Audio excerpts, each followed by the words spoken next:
انا رويدة محمد، عندي 12 سنة وبحب اتسمى سفيرة ثقافة الصين.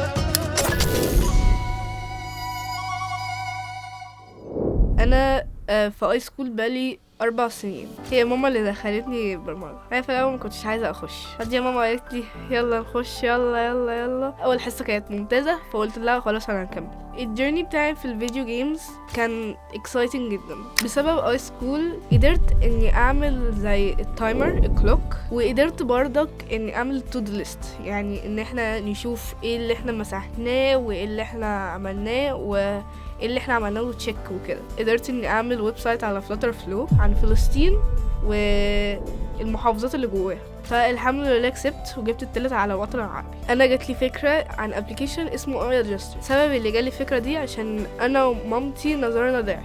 الابلكيشن دون بيعمل ادجست للايكونز والتكست، ممكن يكبروا يصغروا على حسب نظرنا. هو هيكون معاه AI assistant، ممكن يكون فيتشر في الموبايلز نفسها والكمبيوترز واللابتوبس وكده.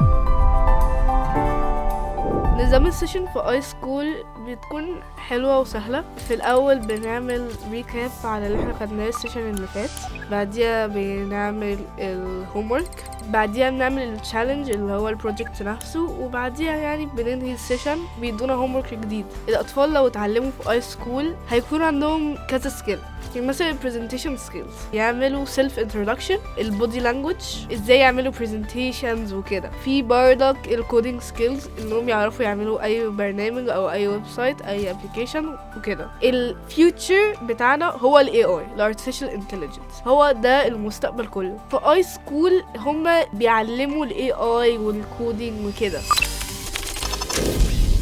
مثالاء كانت اول تيتشر ليا خالص. هي كانت تيتشر كيوت، كانت تيتشر متحمسه. في الاول انا كنت خايفه وكنت وريد وكده. اول ما انا قابلتها عرفت يعني مش هضطر اني اعمل وريد خالص ومش هكون نيرفس تاني ابدا.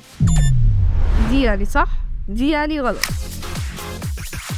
الروبوت ممكن يفكر لوحده. كل لغات البرمجة بتبدأ بكلمة برنت.